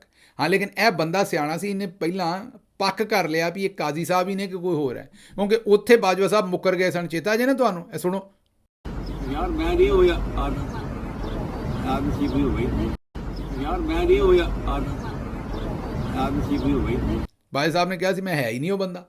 ਇਸ ਬੰਦੇ ਨੇ ਉੱਥੋਂ ਸਬਕ ਹਾਸਲ ਕੀਤਾ, ਇਹਨੇ ਪਹਿਲਾਂ ਪੱਕ ਕੀਤਾ ਕਿ ਤੂੰ ਈਸਾ ਫਾਈਜ਼ ਹੀ ਹੈ ਨਾ ਭਾਈ। ਉਹਨਾਂ ਕਿਹਾ ਹਾਂ, ਉਹਨੇ ਕਿਹਾ ਫਿਰ ਲਾਨਤ ਹੋਏ ਤੇਰੇ 'ਤੇ। ਲਓ ਜੀ, ਹੁਣ ਅਗਲੀਆਂ ਖਬਰਾਂ ਵਾਲੇ ਪਾਸੇ ਚੱਲੀਏ। ਇਹ ਤਾਂ ਗੱਲ ਹੋ ਗਈ। ਅੱਛਾ ਜੀ, ਬਿਲਾਵਲ ਜ਼ਰਦਾਰੀ ਸਾਹਿਬ ਅਤੇ ਇਰਫਾਨ ਸਦੀਕੀ ਸਾਹਿਬ ਨੇ ਇੱਕ ਪ੍ਰੈਸ ਕਾਨਫਰੰਸ ਕੀਤੀ ਅਤੇ ਬਿਲਾਵਲ ਜ਼ਰਦਾਰੀ ਸਾਹਿਬ ਨੇ ਉਸ ਤੋਂ ਪਹਿਲਾਂ ਮੀਡੀਆ 'ਚ ਗੱਲ ਕੀਤੀ ਸੀ। ਉੱਥੇ ਉਹਨਾਂ ਬੜੀ ਖਤਰਨਾਕ ਗੱਲ ਕੀਤੀ ਜਿਹੜੀ ਉਹ ਹੁਣ ਮੈਂ ਕੀ ਦੱਸਾਂ ਤੁਹਾਨੂੰ, ਮੈਨੂੰ ਇਹ ਸਮਝ ਨਹੀਂ ਵੀ ਕਿਵੇਂ ਦੱਸਾਂ। ਉਹਨਾਂ ਉਂਗਲ ਤੇ ਬਾਂਹ ਦੀ ਗੱਲ ਕੀਤੀ, ਬਸ ਇੰਨੀ ਗੱਲ ਹੀ ਕਰਾਂਗਾ ਮੈਂ, ਗਾਹ ਨਿਕਲਾਂਗਾ। ਉੱਥੇ ਔਰਤਾਂ ਵੀ ਬੈਠੀਆਂ ਸਨ, ਮਰਦ ਵੀ ਬੈਠੇ ਸਨ। ਇਹ ਜਿਹੜਾ ਗਰੀਬ ਬੇਕਰੀ ਦਾ ਗਰੀਬ ਆਦਮੀ ਹੈ ਉਹਨੂੰ ਕਿਸੇ ਕੁਛ ਉਹਦੇ ਮਗਰ ਪੈ ਗਏ ਨੇ ਸਾਰੇ ਲੱਠ ਚੁੱਕ ਕੇ। ਬਿਲਾਵਲ ਜ਼ਰਦਾਰੀ ਕੱਲ੍ਹ ਅਸਲ ਦੇ ਵਿੱਚ ਗੰਦੀ ਗਾਲੀ ਦਿੱਤੀ ਹੈ, ਅਸਲ ਦੇ ਵਿੱਚ ਗੰਦੀ ਘਟੀਆ ਹਰਕਤ ਕੀਤੀ ਹੈ, ਔਰ ਉਹਨੂੰ ਕਿਸੇ ਨੇ ਕਿਹਾ ਕਿਉਂਕਿ ਉਹ ਸ਼ਰਾਫੀਆ 'ਚੋਂ ਐਲੀਟਿਸਟ ਮਾਈਂਡ ਸੈਟ ਹੈ। ਬਹਰਹਾਲ ਮੁਖਤਸਰ ਗੱਲ ਇਹ ਹੈ ਕਿ ਬਿਲਾਵਲ ਸਾਹਿਬ ਨੇ ਵੀ ਕੱਲ੍ਹ ਕਿਹਾ ਕਿ ਜੀ ਅਮਰੀਕਾ ਦੇ ਵਿੱਚ ਜੱਜ ਜਿਹੜੇ ਨੇ ਨਾ ਉਹ ਕਾਂਗਰਸ ਤੇ ਸੈਨੇਟ ਤੇ ਫਲਾਨਾ ਤੇ ਉਹਦੀ ਓਪਨ ਹੀਅਰਿੰਗ ਹੁੰਦੀ ਹੈ ਤੇ ਜੱਜ ਜਿਹੜੇ ਨਾ ਉਹ ਅਵਾਮੀ ਨੁਮਾਇੰਦੇ ਲਾਉਂਦੇ ਨੇ। ਅੱਜ ਇਰਫਾਨ ਸਦੀਕੀ ਨੇ ਕਿਹਾ ਵੀ ਉੱਥੇ ਤੇ ਸੈਨੇਟ ਨਾ ਇੰਪੀਚ ਵੀ ਕਰ ਦਿੰਦਾ ਜੱਜ ਨੂੰ, ਸਜ਼ਾ ਵੀ ਦੇ ਦਿੰਦਾ। ਅਸੀਂ ਇੱਥੇ ਸਜ਼ਾਵਾਂ ਨਹੀਂ ਦੇਣਾ ਚਾਹੁੰਦੇ। ਹੈ ਵੇਖੋ ਇਹ ਮੂੰਹ ਹੈ ਮਸੂਰ ਦੀ ਦਾਲ, ਇਹਨਾਂ ਦੀਆਂ ਸ਼ਕਲਾਂ ਵੇਖੋ, ਇਹਨਾਂ ਦੀਆਂ ਗੱਲਾਂ ਸੁਣੋ ਤੇ ਇਹਨਾਂ ਦੀਆਂ ਸ਼ਕਲਾਂ ਵੇਖੋ। ਮੇਰਾ ਮਤਲਬ ਖੋਤੀਆਂ ਨੂੰ ਜ਼ੁਕਾਮ ਹੋਇਆ। ਇਹਨਾਂ ਕੋਲੋਂ ਕੋਈ ਪੁੱਛੇ ਵੀ ਅਮਰੀਕਾ ਦੇ ਵਿੱਚ ਫਾਰਮ 45 ਤੇ 47 ਤੇ ਜਿੱਤ ਕੇ ਆਉਂਦੇ ਨੇ, ਇਹਨਾਂ ਨੂੰ ਕੋਈ ਪੁੱਛੇ ਵੀ ਅਮਰੀਕਾ ਦੇ ਵਿੱਚ ਮੁਝੇ ਕਿਉਂ ਨਿਕਾਲਾ ਤੇ ਮੇਰੇ ਕੋਲ ਲੰਦਨ ਦੀ ਤੇ ਪਾਕਿਸਤਾਨ 'ਚ ਪ੍ਰਾਪਰਟੀ ਨਹੀਂ ਤੇ ਇੱਕ ਕਤਰੀ ਖਤ ਤੇ ਹਜ਼ੂਰ ਇਹ ਹੈ ਉਹ ਜ਼ਰਾਏ, ਇੰਜ ਆਉਂਦੇ ਨੇ ਲੋਕ। ਅਮਰੀਕਾ ਦੇ ਵਿੱਚ ਉੱਥੋਂ ਦਾ ਸਦਰ ਆਂਦਾ ਵੀ ਮੇਰੇ ਅਗਰ ਜ਼ਰਾਏ ਆਮਦਨ ਜਿਹੜੇ ਨੇ ਉਹਦੇ ਤੋਂ ਮੇਰੇ ਅਸਾਸੇ ਬਹੁਤੇ ਨੇ ਤੇ ਤੁਹਾਨੂੰ ਕੀ ਤਕਲੀਫ ਹੈ, ਜਿਵੇਂ ਨਵਾਜ਼ ਸ਼ਰੀਫ ਸਾਹਿਬ ਨੇ ਕਿਹਾ ਸੀ, ਇੰਜ ਆਂਦਾ ਕੋਈ ਆਖ ਸਕਦਾ। ਅਮਰੀਕਾ ਦੇ ਵਿੱਚ ਅੱਲਾ ਜੰਨਤ ਨਸੀਬ ਕਰੇ ਬੇਨਜ਼ੀਰ ਭੁੱਟੋ ਸਾਹਿਬਾਂ ਨੂੰ, ਉਹ ਦੁਨੀਆ ਤੋਂ ਚਲੇ ਗਏ ਤੇ ਜਾਂਦੇ ਜਾਂਦੇ ਜਿਹੜਾ ਪਾਕਿਸਤਾਨ ਦਾ ਪਲਾਟ ਹੈ ਇਹਦੀ ਰਜਿਸਟਰੀ ਬਿਲਾਵਲ ਜ਼ਰਦਾਰੀ ਸਾਹਿਬ ਦੇ ਨਾਂ ਕਰ ਗਏ। ਮਤਲਬ ਅਸੀਂ ਗੁਲਾਮ ਹੈ ਸਾਰੇ ਵੀ ਉਹ ਵਸੀਅਤ ਦੇ ਉੱਤੇ ਪਾਰਟੀ ਦੇ ਕੇ ਚਲੇ ਗਏ। ਅਮਰੀਕਾ 'ਚ ਪਾਰਟੀਆਂ ਵਸੀਅਤ 'ਤੇ ਲੱਭਦੀਆਂ ਨੇ ਤੇ ਅਮਰੀਕਾ ਦੇ ਵਿੱਚ ਇੱਕ ਅਯਾਣੇ ਨੂੰ ਜਿਹਨੂੰ ਅਮਰੀਕਾ ਦੀ ਜ਼ੁਬਾਨ ਵੀ ਨਾ ਬੋਲਣੀ ਆਉਂਦੀ ਹੋਵੇ, ਮਤਲਬ ਅੰਗਰੇਜ਼ੀ, ਜਿਹੜੀ ਪੁੱਠੀ ਸਿੱਧੀ ਜ਼ੁਬਾਨ ਬੋਲੇ ਤੇ ਉਹਨੂੰ ਇੱਥੋਂ ਦਾ ਸੈਕਟਰੀ ਆਫ ਸਟੇਟ ਮਤਲਬ ਕਿ ਵਜ਼ੀਰ ਖਾਰਜਾ ਬਣਾ ਦੇਣਗੇ ਤੇ ਗਾਂਹ ਉਹ ਇੱਥੋਂ ਦਾ ਸਦਰ ਬਣਨ ਦਾ ਵੀ ਸੋਚੇਗਾ। ਤੇ ਅਮਰੀਕਾ ਦੇ ਵਿੱਚ ਇਹ ਜਿਹੜੇ ਕੱਚੇ ਪੱਕੇ ਦੇ ਡਾਕੂਆਂ ਦੇ ਕੋਲੋਂ ਲੋਕ ਭੱਤੇ ਲੈਂਦੇ ਨੇ ਉਹਨਾਂ ਨੂੰ ਹੁਕਮਰਾਨ ਬਣਾਇਆ ਜਾਏਗਾ। ਮਤਲਬ ਕੋਈ ਆਪਣੀ ਸ਼ਕਲ ਵੇਖੋ ਪਹਿਲਾਂ, ਫਿਰ ਆਪਣੀਆਂ ਹਰਕਤਾਂ ਵੇਖੋ। ਸ਼ਕਲ ਦਾ ਮੇਰਾ ਮਤਲਬ ਸਿਆਸੀ ਸ਼ਕਲ ਹੈ। ਆਪਣੀਆਂ ਹਰਕਤਾਂ ਵੇਖੋ ਕੀ ਕਰਨ ਡਏ ਜੇ, ਤੇ ਫਿਰ ਅਮਰੀਕਾ ਦੇ ਨਾਲ ਆਪਣਾ ਜਿਹੜਾ ਉਹ ਤਕਾਬਲੀ ਜਾਇਜ਼ਾ ਲੈਣ ਡਏ ਜੇ। ਕੁਝ ਖੁਦਾ ਦਾ ਖੌਫ ਕਰੋ, ਆਪਣੀਆਂ ਹਰਕਤਾਂ ਵੇਖੋ ਵੀ ਤੁਹਾਡੇ ਪੱਲੇ ਹੈ ਕੀ ਹੈ। ਨਵਾਜ਼ ਸ਼ਰੀਫ ਜਿਹੜਾ ਉਹ ਕਿੰਨੀਆਂ ਵੋਟਾਂ ਤੋਂ ਹਾਰਿਆ ਹੈ, 17 ਵੋਟਾਂ ਤੋਂ 17 ਸੀਟਾਂ ਤੋਂ ਜਿੱਤ ਕੇ ਤੁਸੀਂ ਹਕੂਮਤ ਬਣਾਈ ਹੈ। ਜੋ ਤੁਹਾਡੀ ਹਾਲਤ ਹੈ ਉਹ ਤੁਹਾਨੂੰ ਅਮਰੀਕਾ ਦੀ ਗੱਲ ਕਰਨੀ ਚਾਹੀਦੀ। ਬਹਰਲ ਬੇਸ਼ਰਮੀ ਹੈ ਕਿ ਮੁੱਕਦੀ ਨਹੀਂ। ਅੱਛਾ ਜੀ, ਅੱਗੇ ਚੱਲਨੇ। ਅੱਗੇ ਜਨਾਬ ਇੱਕ ਸਾਹਿਬ ਨੇ, ਉਹਨਾਂ ਨੇ ਇੱਕ ਖਬਰ ਦਿੱਤੀ ਹੈ। ਉਹਨਾਂ ਨੇ ਕਿਹਾ ਹੈ ਕਿ ਜੀ ਪਾਕਿਸਤਾਨ ਦੇ ਵਿੱਚ ਜਿਹੜੀ ਫੇਕ ਨਿਊਜ਼ ਹੈ ਨਾ ਉਹ PTI ਤੋਂ ਵੱਧ ਕੋਈ ਹੋਰ ਨਹੀਂ ਫੈਲਾਉਂਦਾ। ਚਲੋ ਇਹਦੇ 'ਤੇ ਕੱਲ੍ਹ ਨੂੰ ਗੱਲ ਕਰਾਂਗੇ, ਕਿਉਂਕਿ ਤਫਸੀਲੀ ਮੈਂ ਗੱਲ ਕਰਨਾ ਚਾਹੁੰਦਾ ਇਸ ਖਬਰ 'ਤੇ। ਇਹਨੂੰ ਫਿਲਹਾਲ ਛੱਡ ਦਿੰਦੇ, ਇਹਨੂੰ ਕੱਲ੍ਹ ਕਰਦੇ ਕੋਸ਼ਿਸ਼ ਕਰਾਂਗੇ, ਕੱਲ੍ਹ ਤੁਹਾਡੇ ਸਾਹਮਣੇ ਰੱਖੀਏ। ਅੱਛਾ ਜੀ, ਇੱਕ ਚੀਫ ਜਸਟਿਸ ਮਨਸੂਰ ਅਲੀ ਸ਼ਾਹ ਸਾਹਿਬ ਦਾ ਜਿਹੜਾ ਇੱਕ ਨੋਟੀਫਿਕੇਸ਼ਨ ਹੈ ਉਹ ਘੁੰਮਦਾ ਰਿਹਾ ਹਰ ਜਗ੍ਹਾ 'ਤੇ, ਕਿਉਂਕਿ ਹੁਣ ਥੋੜ੍ਹੇ ਦਿਨਾਂ 'ਚ ਉਹਨਾਂ ਨੇ ਚੀਫ ਜਸਟਿਸ ਬਣਨਾ ਹੈ ਕਾਨੂੰਨੀ ਤੌਰ 'ਤੇ। ਅਤੇ ਫਿਰ ਵਜ਼ਾਰਤ ਇਤਲਾਤ ਨੇ ਫੌਰੀ ਤੌਰ 'ਤੇ ਕਿਹਾ ਕਿ ਨਹੀਂ ਜੀ ਇਹ ਝੂਠਾ ਹੈ, ਅਸਲ ਨਹੀਂ ਹੈਗਾ, ਕਿਉਂਕਿ ਜ਼ਾਹਿਰ ਹੈ ਉਹਨਾਂ ਨੇ ਤਾਂ ਅਜੇ ਇਸ਼ੂ ਹੀ ਨਹੀਂ ਕਰਨਾ, ਉਹਨਾਂ ਦਾ ਦਿਲ ਤੇ ਉਹਨਾਂ ਨੂੰ ਚੀਫ ਜਸਟਿਸ ਬਣਾਉਣ ਦਾ ਹੈ ਹੀ ਨਹੀਂ। ਅੱਛਾ ਜੀ, ਪੰਜਾਬ ਦੇ ਹਰ ਹਸਪਤਾਲ ਦੇ ਵਿੱਚ KP ਦੇ ਮਰੀਜ਼ ਆਉਂਦੇ ਨੇ। ਇਹ ਮਰੀਮ ਸਾਹਿਬਾ ਨੇ ਫਿਰ ਸੁਬਾਈਅਤ ਦੀ ਗੱਲ ਕੀਤੀ ਹੈ। ਹੁਣ ਮੇਰੀ ਇਹ ਗੱਲ ਸਮਝ ਤੋਂ ਬਾਹਰ ਹੈ ਕਿ KP ਕਿਸੇ ਹੋਰ ਸੂਬੇ 'ਚ, ਮੈਨੂੰ ਪਹਿਲਾਂ ਇਹ ਦੱਸੋ ਵੀ ਅਗਰ ਮਰੀਜ਼ ਉੱਥੇ ਬਿਮਾਰ ਹੁੰਦਾ ਹੈ ਔਰ ਇੱਥੇ ਕੋਈ ਹਸਪਤਾਲ ਦਿਲ ਦਾ ਜਾਂ ਉੱਥੇ ਨਹੀਂ ਬਣ ਸਕਿਆ, ਬਣਨੇ ਚਾਹੀਦੇ ਨੇ, ਜ਼ਾਹਿਰ ਬਣਾ ਵੀ ਰਹੇ ਨੇ, ਲੇਕਿਨ ਇਹਦੇ 'ਚ ਕੋਈ ਸ਼ੱਕ ਨਹੀਂ ਕਿ ਬਲੋਚਿਸਤਾਨ ਤੇ KP ਪਿੱਛੇ ਹੈ, ਅੰਦਰੂਨੇ ਸਿੰਧ ਵੀ ਪਿੱਛੇ ਹੈ ਪੰਜਾਬ ਤੋਂ। ਕਰਾਚੀ ਤੇ ਪੰਜਾਬ ਦੋ ਐਸੇ ਇਲਾਕੇ ਨੇ ਜਿਹੜੇ ਪਾਕਿਸਤਾਨ 'ਚ ਅੱਗੇ ਨੇ। ਇਹ ਸਾਡਾ ਕਸੂਰ ਹੈ ਸਾਰਿਆਂ ਦਾ ਇਜਤਮਾਈ, ਔਰ ਇਹ ਹੁਣ ਕੋਈ 5-10 ਸਾਲਾਂ 'ਚ ਠੀਕ ਨਹੀਂ ਹੋ ਸਕਦਾ। ਇਹ 75 ਸਾਲਾਂ 76 77 'ਚ ਪਿੱਛੇ ਕੀਤਾ ਤੇ ਇਹਨੂੰ ਟਾਈਮ ਲੱਗਣਾ, ਇਹਨੂੰ ਗਾਂਹ ਟਾਈਮ ਲੱਗਣਾ ਹੈ। ਇਹਨੂੰ ਚਲੋ ਇੰਨੇ ਨਹੀਂ ਲੱਗਣੇ ਤੇ ਅੱਧਾ ਟਾਈਮ ਤਾਂ ਲੱਗੇਗਾ ਨਾ ਠੀਕ ਕਰਨ ਨੂੰ। ਤੇ ਉਹ ਮਰੀਮ ਬੀਬੀ ਨੇ ਕਿਹਾ ਕਿ ਜੀ KP ਦੇ ਮਰੀਜ਼ ਹੁੰਦੇ ਨੇ ਹਰ ਪਾਸੇ। ਬੀਬੀ ਜੇ ਇਸ ਤਰ੍ਹਾਂ ਹੀ ਹੈ ਤੇ ਚਲੋ ਇੱਕ ਅੱਧਾ ਤੂੰ ਇਸ ਤਰ੍ਹਾਂ ਕਰਕੇ ਅਸੀਂ ਚਲੋ ਕਰ ਲਾਂਗੇ, ਜੋ ਵੀ ਮੈਂ ਉਸ ਮਰੀਜ਼ ਦੀ ਆਪ ਮਿਹਨਤ ਕਰ ਲਾਂਗਾ। ਤੂੰ ਇਸ ਤਰ੍ਹਾਂ ਕਰ ਭੈਣ ਮੇਰੀਏ ਕਿ KP ਦਾ ਇੱਕ ਅੱਧਾ ਮਰੀਜ਼ ਤੂੰ ਬੈੱਡ ਤੋਂ ਉਠਾਲ ਦੇ, ਕੱਢ ਦੇ ਉੱਥੋਂ, ਅਸੀਂ ਉਹਨੂੰ ਆਪੇ ਪ੍ਰਾਈਵੇਟ ਹਸਪਤਾਲ ਦਾਖਲ ਕਰ ਲਾਂਗੇ, ਤੂੰ ਦੱਸ ਦੇ ਸਾਨੂੰ ਵੀ ਕਿਹੜਾ ਕੱਢਣ ਲੱਗੀ। ਤੇ ਉਹ ਬੈੱਡ ਜਿਹੜਾ ਨਾ ਆਪਣੇ ਟੱਬਰ ਵਾਸਤੇ ਰੱਖ ਲੈ। ਉਹਦੀ ਵਜ੍ਹਾ ਹੈ ਵੀ ਅੱਬੇ ਤੇਰੇ ਨੂੰ ਵੀ ਬਾਜੀ ਉੱਥੋਂ ਇਲਾਜ ਕਰਾਉਣਾ ਪੈਂਦਾ ਲੰਦਨ ਤੋਂ। ਇਹ ਮੇਰਾ ਖਿਆਲ KP ਦੇ ਮਰੀਜ਼ਾਂ ਦੀ ਵਜ੍ਹਾ ਤੋਂ ਤੇਰੇ ਅੱਬੇ ਨੂੰ ਲੰਦਨ ਜਾਣਾ ਪੈਂਦਾ, ਕਿਉਂਕਿ ਇੱਥੇ ਬੈੱਡ ਕੋਈ ਨਹੀਂ ਖਾਲੀ। ਚੈਚੇ ਦੀ ਵੀ ਨਾਜ਼ੁਕ ਕਮਰੀਆ ਦੇ ਵਿੱਚ ਛੋਟੇ ਲੱਲਣ ਸਾਹਿਬ ਦੀ ਵੀ ਦਰਦ ਹੋਵੇ ਤਾਂ ਉਹ ਵੀ ਅਮਰੀਕਾ ਹੀ ਜਾਂਦੇ ਨੇ, ਆਪਣਾ ਬਰਤਾਨੀਆ ਜਾਂਦੇ ਨੇ, ਤੇ ਅੱਬਾ ਵੀ ਬਰਤਾਨੀਆ ਜਾਂਦਾ ਹੈ। ਤੇ ਇਹ ਮੇਰਾ ਖਿਆਲ ਇੱਕ ਬੈੱਡ ਅਸੀਂ ਪੱਕਾ ਹੀ ਤੁਹਾਡੀ ਖਾਲੀ ਕਰਾ ਦਿੰਦੇ ਉੱਥੇ, ਨਾ ਕਿਸੇ ਪੰਜਾਬ ਵਾਲੇ ਨੂੰ ਪਾਓ ਨਾ KP ਵਾਲੇ ਨੂੰ, ਤੁਹਾਡੇ ਟੱਬਰ ਵਾਸਤੇ ਰੱਖ ਲੈਂਦੇ ਤਾਂ ਕਿ ਤੁਸੀਂ, ਅੱਲਾ ਵੈਸੇ ਤੁਹਾਨੂੰ ਸਿਹਤ ਦੇਵੇ ਸਾਰਿਆਂ ਨੂੰ, ਪਰ ਜਦੋਂ ਕਦੀ ਬਿਮਾਰ ਸ਼ਿਮਾਰ ਹੋਵੋ ਤੇ ਉੱਥੋਂ ਇਲਾਜ ਕਰਵਾ ਲਓ, ਤੁਹਾਨੂੰ ਆਪ ਤੇ ਬਾਹਰ ਭੱਜਣਾ ਪੈਂਦਾ। ਪੂਰੇ ਪੰਜਾਬ 'ਚ ਸਿਹਤਮੰਦ ਪੰਜਾਬ ਦੇ ਬੈਨਰ ਲਾਏ ਨੇ ਤੇ ਅੱਬਾ ਜਿਹੜਾ ਉਹਨੇ ਇਲਾਜ ਕਰਨ ਤੇ ਦਵਾਈ ਲੈਣ ਹਰ ਵਾਰੀ ਜਿਹੜਾ ਉਹ ਇੰਗਲੈਂਡ ਜਾਣਾ। ਹਾਲਤ ਵੇਖੋ ਆਪਣੀ। ਅੱਛਾ ਜੀ, ਅੱਗੇ ਚੱਲਨੇ। ਅੱਗੇ ਖਬਰਾਂ ਕਾਫੀ ਨੇ, ਪਰ ਤੁਹਾਡੇ ਜਿਹੜੇ ਕੁਝ ਹੁਣ ਅਸੀਂ ਛੇਤੀ ਨਾਲ ਰੱਖ ਦਈਏ, ਕੋਈ ਤੁਹਾਡੇ ਚਿੱਠੀ ਪੱਤਰ ਰੱਖੀਏ। ਪਹਿਲਾ ਚਿੱਠੀ ਪੱਤਰ ਹੈ ਕਿ ਜੀ ਡਾਕਟਰ ਸਾਹਿਬ, ਲੱਗਦਾ ਹੈ ਕਿ ਜਿਹੜੇ ਫੈਸਲੇ ਕਾਨੂੰਨ ਦੇ ਮੁਤਾਬਕ ਆਏ ਨੇ, ਲੱਗਦਾ ਉਹ ਵੀ ਤਾਕਤਵਰਾਂ ਦੇ ਕਹਿਣ 'ਤੇ ਆਏ ਨੇ। ਬਰੀਕ ਵਾਰਦਾਤ ਤੇ ਬੜੀ ਬਰੀਕ ਵਾਰਦਾਤ। ਵੇਖੋ ਜਿਸ ਵੇਲੇ ਆਵਾਮ ਦਾ ਇਤਮਾਦ ਉੱਠ ਜਾਏ ਨਾ ਤੇ ਚੰਗੀ ਗੱਲ ਦੇ ਉੱਤੇ ਵੀ ਉਹਨਾਂ ਨੂੰ ਇਤਮਾਦ ਨਹੀਂ ਆਉਂਦਾ। ਅੱਗੇ ਹੈ ਜੀ, ਉਹਨਾਂ ਕਿਹਾ ਜੀ ਇਹ ਬੜਾ ਐਕਸੀਲੈਂਟ ਹੈ PTI ਵਾਸਤੇ ਕਿ ਉਹ ਆਪਣੇ ਸੈਨੇਟਰ ਤੇ ਉਹਨਾਂ ਦੀਆਂ ਫੈਮਲੀਆਂ ਜਿਹੜੀਆਂ ਨੇ MNA ਸੈਨੇਟਰ, ਉਹਨਾਂ ਨੂੰ ਅਕਤੂਬਰ 25-26 ਤੱਕ ਉਹ ਉੱਥੇ ਹੀ ਰੱਖਣ KP 'ਚ ਮਹਿਫੂਜ਼ ਬਣਾ ਕੇ, ਤਾਂ ਕਿ ਉਹਨਾਂ ਕੋਲੋਂ ਵੋਟ ਨਾ ਲਿਆ ਜਾ ਸਕੇ। ਅੱਛਾ ਜੀ, ਅੱਗੇ ਉਹ ਕਹਿੰਦੇ ਨੇ ਜਨਰਲ ਫੈਜ਼ ਈਸਾ, ਆਰਮੀ ਜਨਰਲ ਬਣਾ ਦਿੱਤਾ ਫੈਜ਼ ਈਸਾ ਸਾਹਿਬ ਨੂੰ, ਕਾਜ਼ੀ ਫੈਜ਼ ਈਸਾ ਸਾਹਿਬ ਦੀ ਗੱਲ ਕਰ ਰਹੇ ਨੇ। ਉਹਨਾਂ ਕਿਹਾ ਜੀ ਕਾਜ਼ੀ ਫਾਇਜ਼ ਈਸਾ ਜਿਹੜੇ ਜਨਰਲ ਨੇ ਉਹਨਾਂ ਦੀ ਐਕਸਟੈਂਸ਼ਨ ਲਈ ਜਨਰਲ ਬਾਜਵਾ ਦੀ ਤਰ੍ਹਾਂ ਜ਼ਮੀਰ ਤੋਂ ਲੈ ਕੇ ਹਰ ਚੀਜ਼ ਦਾ ਸੌਦਾ ਹੋ ਰਿਹਾ, ਲੇਕਿਨ ਮੈਨੂੰ ਲੱਗਦਾ ਇਹ ਉਹ ਆਉਂਦੇ ਨੇ ਵੀ ਜੋ ਬਾਜਵਾ ਸਾਹਿਬ ਦੀ ਕਿਸਮਤ 'ਚ ਜ਼ਿਲਤ ਸੀ ਨਾ, ਉਹ ਹੀ ਜ਼ਿਲਤ ਜਿਹੜੀ ਹੈ ਉਹ ਕਾਜ਼ੀ ਫਾਇਜ਼ ਈਸਾ ਸਾਹਿਬ ਦੀ ਕਿਸਮਤ 'ਚ ਆਉਣੀ ਹੈ। ਅੱਛਾ ਜੀ, ਅਗਲਾ ਜਿਹੜਾ ਕਮੈਂਟ ਹੈ ਉਹ ਕਹਿੰਦੇ ਨੇ ਕਿ ਗਿੱਲ ਸਾਹਿਬ ਇਹ ਹਾਕੀ ਦੇ ਖਿਡਾਰੀ ਜਿਹੜੇ ਨੇ ਉਹਨਾਂ ਨੇ ਮੁਲਕ ਵਾਸਤੇ ਇੱਜ਼ਤ ਕਮਾਈ ਹੈ ਅਤੇ ਤੁਸੀਂ ਆਂਦੇ ਹੋ ਇਹਨਾਂ ਨੇ ਉਹਨਾਂ ਦੀ ਕਦਰ ਨਹੀਂ ਕੀਤੀ। ਇਹਨਾਂ ਤੇ ਉਸ ਬੰਦੇ ਦੀ ਕਦਰ ਨਹੀਂ ਕੀਤੀ ਜਿਹਨੇ ਪਿਛਲੇ 40 ਸਾਲ ਤੋਂ ਪਾਕਿਸਤਾਨ ਲਈ ਇੱਜ਼ਤ ਕਮਾਈ, ਹਸਪਤਾਲ ਬਣਾਏ, ਵਰਲਡ ਕੱਪ ਜਿੱਤ ਕੇ ਦਿੱਤਾ, ਉਹਨੂੰ ਇਹਨਾਂ ਜੇਲ੍ਹ 'ਚ ਪਾਇਆ, ਅਤੇ ਹਾਕੀ ਦੇ ਲੋਕਾਂ ਦੀ ਇਹਨਾਂ ਨੇ ਇੱਜ਼ਤ ਕੀ ਕਰਨੀ ਹੈ। ਅਗਲਾ ਕਮੈਂਟ ਹੈ ਵੀ ਗਿੱਲ ਸਾਹਿਬ ਐਵੇਂ ਹੀ ਫਕੀਰ ਜਿਹੜੇ ਨੇ ਉਹ ਮੁਲਕ ਦੇ ਵਿੱਚ ਜਾ ਕੇ ਪਹਿਲਾ ਸਵਾਲ ਇਹੀ ਕਰਦੇ ਨੇ ਕਿ ਮੈਂ ਬਕਾਰੀ ਨਹੀਂ ਹਾਂ ਪਰ ਜ਼ਰੂਰਤਮੰਦ ਹੈ ਇਸ ਲਈ ਮੰਗਣਾ ਹੈ। ਇਹ ਸ਼ਹਬਾਜ਼ ਸ਼ਰੀਫ ਸਾਹਿਬ ਦੀ ਗੱਲ ਕਰਨ ਰਹੇ ਨੇ।